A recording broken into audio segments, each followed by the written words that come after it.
À mes temps libres, il m'arrive souvent de parcourir certains lives. Je vous assure que les lives qui me donnent souvent les maux de tête, ce sont ceux organisés par les Gabonais. Mon Dieu, ça s'insulte. Les réunions de famille se font sur TikTok. Les frères et les sœurs s'insultent, les injures.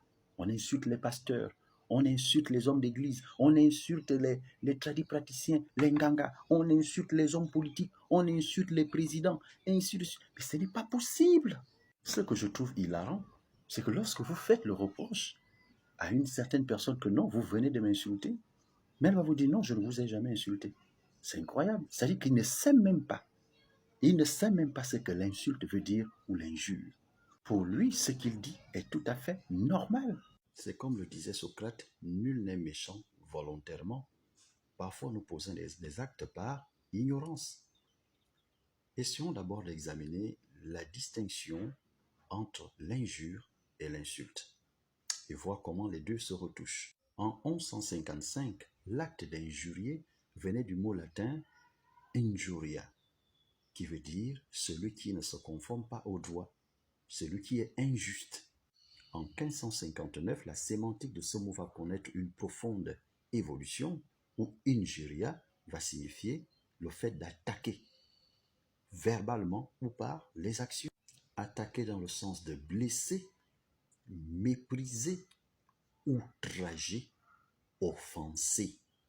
Insulter, quant à lui, vient du latin insultar, qui apparaît dans les années 1380 et dont le sens était le soulèvement, la sédition. Par conséquent, dans l'injure, l'objectif est de blesser par les mots. Maintenant, dans l'insulte n'est que la matérialisation de l'injure, parce que nous allons utiliser une arme. Cette arme s'appelle la grossièreté. Nous allons utiliser des paroles ordurières pour mépriser, pour écraser la dignité et la personnalité de l'individu dans le but de le réduire, de le pousser à bout et de le toucher dans son amour propre. Qu'on soit dans l'injure, qu'on soit dans l'insulte, il n'y a rien de bon là-dedans. Alors, qu'est-ce qui peut amener quelqu'un à trop aimer les insultes? D'où vient ce comportement? Comment expliquer ça scientifiquement? Si on fait une lecture un peu psychanalytique, on peut se rendre compte que cet attachement, cet extrême attachement aux insultes peut être lu depuis l'enfance. La somme des frustrations familiales, des frustrations sexuelles, les abus, ainsi de suite, tout ce mal accumulé s'exprime souvent à l'âge de 7 ans. Cette somme de frustrations accumulées dans le cerveau peut créer un certain dysfonctionnement au niveau métabolique et qui aura une incidence sur les neurotransmetteurs. Par conséquent, l'hypothalamus qui contrôle nos émotions va prendre un coup, ce qui ira jusqu'au lobe frontal qui lui-même va connaître une profonde désinhibition. La somme de ces dysfonctionnements va entraîner chez le patient les cris, les gestes brusques, la répétition des mêmes mots, les insultes, les paroles ordurières. C'est la répétition des mêmes gestes qui va entraîner ce qu'on appelle les troubles neuropsychiatriques. Elle enseigne que l'insulte et l'injure deviennent des tics dont on ne peut pas se passer.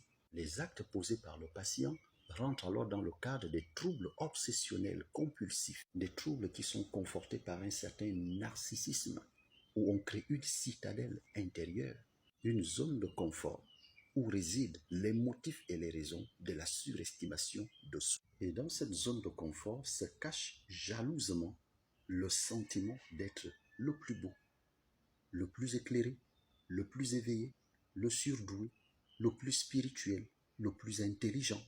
Et la moindre petite limite qu'apporterait quelqu'un va être considérée comme une intrusion dans votre zone de confort.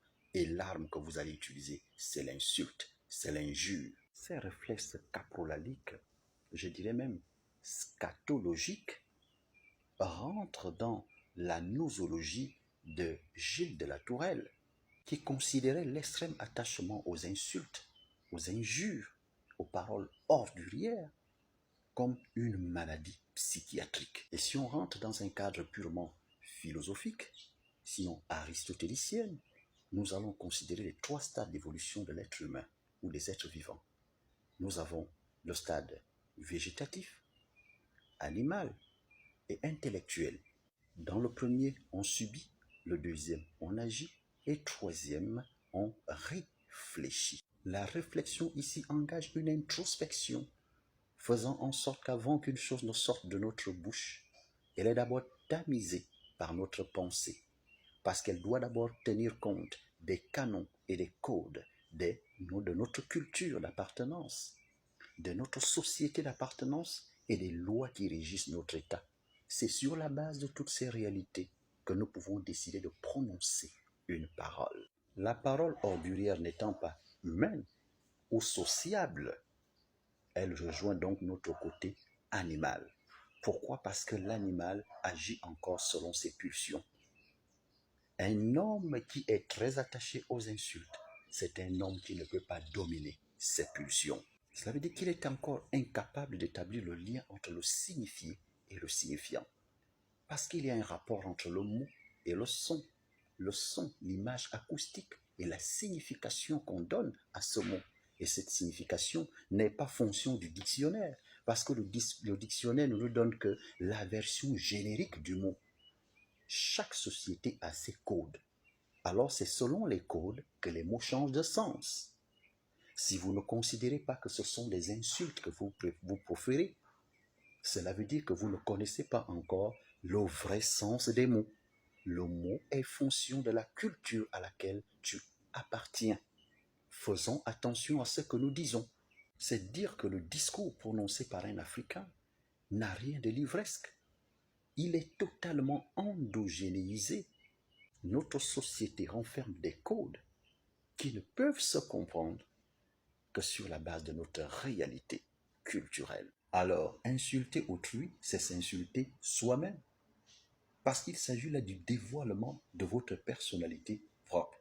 Il faut dire que les réseaux sociaux sont venus intensifier ce narcissisme exagéré sur fond scatologique ou scatophilique.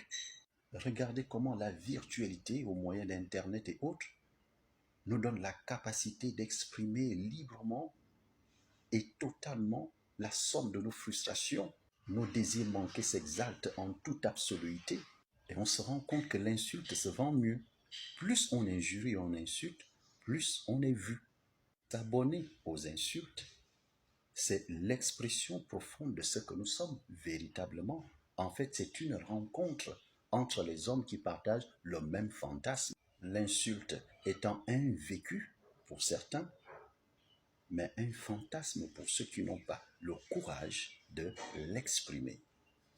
Voilà pourquoi vous allez voir sur les réseaux sociaux beaucoup qui s'abonnent à ceux qui insultent, qui s'abonnent à celles qui bougent les fesses sur les réseaux sociaux, qui s'abonnent aux mensonges, qui s'abonnent aux calomnies.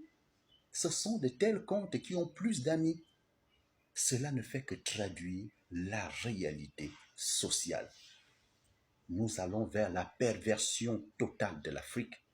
Il s'agit de la théorie du grand remplacement. L'Afrique est en train d'être remplacée par une nouvelle génération.